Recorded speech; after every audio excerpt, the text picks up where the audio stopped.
বন্ধুরা, আমার পাশেই যিনি দাঁড়িয়ে রয়েছেন তিনি ডক্টর বিকাশ মৈত্র মহাশয়, এবং তাকে আপনারা যেভাবে চিনেছেন তিনি হাতের লেখা বিশেষজ্ঞ। কিন্তু তার যে আরও অনেক পরিচয় রয়েছে তার কিঞ্চিত আভাস আপনারা এই বইগুলো দেখে অনুমান করতে পারবেন। ব্যাপারটা আমি কি বলতে চাইছি আপনারা হয়তো আন্দাজ করতে পারছেন না, আমি এক এক করে বলছি। দেখুন, এই যে উনি হাতের লেখার বিভিন্ন টিপস আমাদের দেখিয়েছেন, এই টিপসগুলো পাবেন আপনারা এই বইটিতে। স্যার, বইটির নাম হচ্ছে সুন্দর হাতের লেখার ব্যাকরণ। কোন প্রকাশনীর বই? এটা এখনো পর্যন্ত কানন প্রকাশনীর বই। মুদ্রিত মূল্য হচ্ছে 125 টাকা। হ্যাঁ, মুদ্রিত মূল্য 125 টাকা। আচ্ছা, তারপর আর যে পরিচয় আপনারা জানেন না, আমি জানাইনি আপনাদের, স্যারের অন্য একটি বই রয়েছে, প্রসঙ্গ বাংলা বর্ণমালা প্রথম খণ্ড, ডক্টর বিকাশ মৈত্রের লেখা। স্যার, এটা কোন প্রকাশনীর বই? এটাও অঞ্জলি প্রকাশনী থেকে প্রকাশিত হয়েছে। আসলে বাংলা বর্ণমালা নিয়ে আমার নিরন্তর গবেষণার ফল হচ্ছে এই বইটা। এই বইটার 3টে খণ্ড প্রকাশ হওয়ার কথা। প্রথম খণ্ড প্রকাশ হয়ে গেছে, দ্বিতীয় খণ্ড এখন প্রেসে আছে, সেটা এটার প্রায় দ্বিগুণ সাইজের। এরপরেও আরেকটা খণ্ড বের হওয়ার সম্ভাবনা আছে। বাংলা বর্ণমালা, আমি এই বইটাকে বলি যে বড়দের অওয়া শেখার বই। মানে অওয়া সম্বন্ধে আমরা কত কম জানি, সেইটা প্রকাশ করা হয়েছে এই বইটার মধ্যে, যেখানে আমাদের লিখতে গেলে পরে, জানতে গেলে পরে, পড়তে গেলে পরে যে যে সমস্যাগুলো আসে সেগুলো আসলে কোথা থেকে আসে আর কি করে তার সমাধান আছে, সেই বিষয়গুলো কম বেশি তুলে ধরা হয়েছে।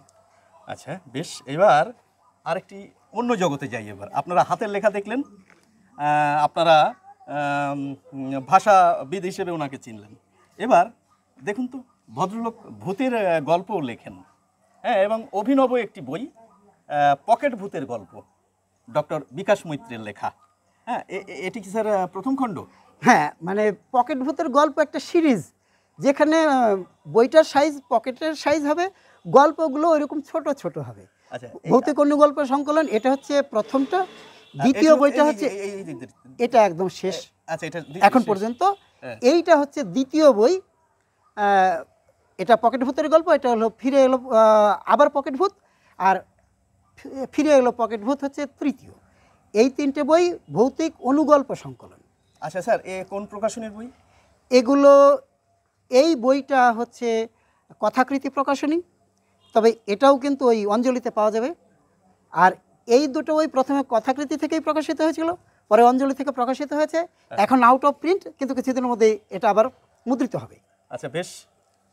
হাতের লেখা জানলাম, ভাষাবিদ জানলাম, ভূতের গল্প লেখেন সেটাও জানলাম। আচ্ছা, এইবার আমাদের কীটপতঙ্গ, এটা কিন্তু কবিকে দেখতে পাচ্ছেন, মানে প্রথমে দেখে মনে হবে যে কীটপতঙ্গ সম্পর্কে লেখা। হ্যাঁ, কীটপতঙ্গ সম্পর্কে লেখা, এটি কবিতার বই, ছোটদের জন্য লেখা। একদম একদম তাই। হ্যাঁ, ছোট বাচ্চাদের কাছে আমাদের কীটপতঙ্গের সঙ্গে পরিচয় করিয়ে দেওয়ার জন্য এই বইটা আমি লিখেছি।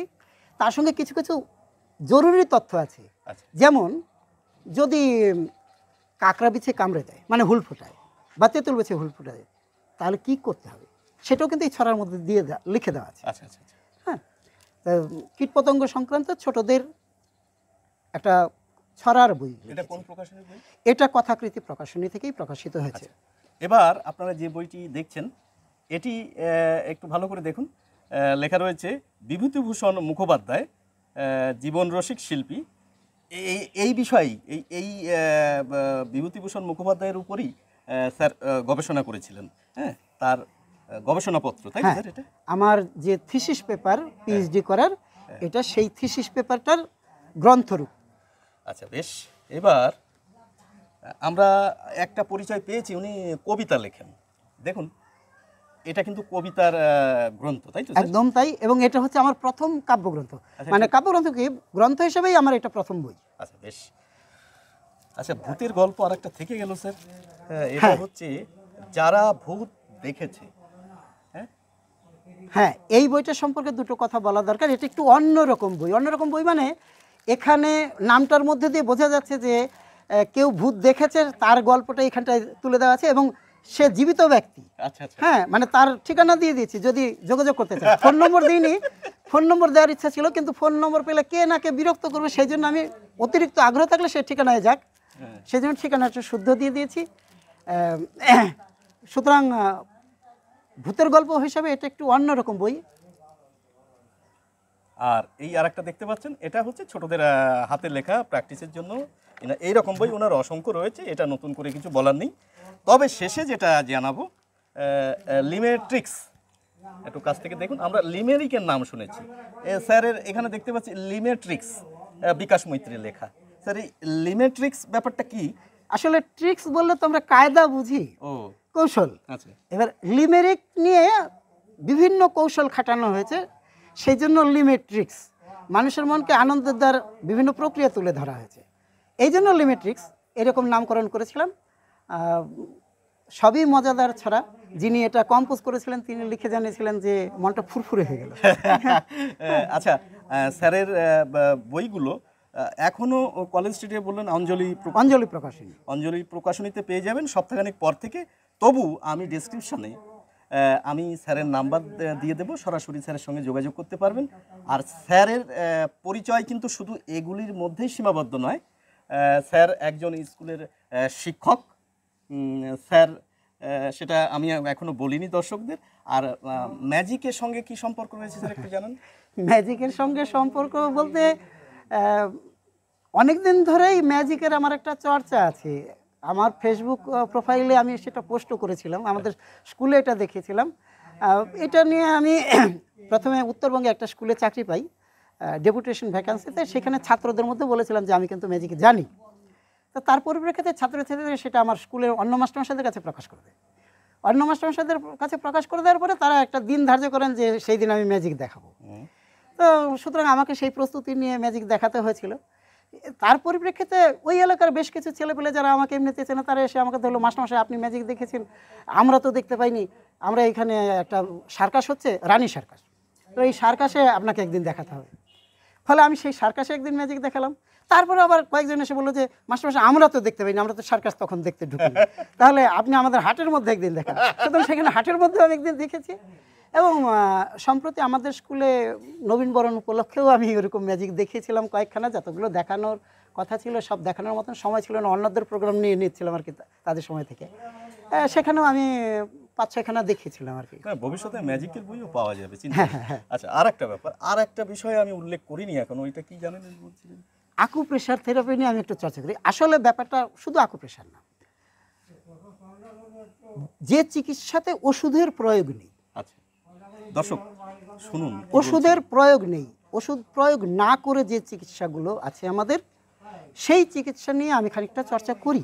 স্যার ওই বইটা কি পাবো ভবিষ্যতে? হ্যাঁ, এর উপরে একটা অবশ্যই বই বের হবে, লেখা হয়ে গেছে, প্রকাশ করা হয়নি।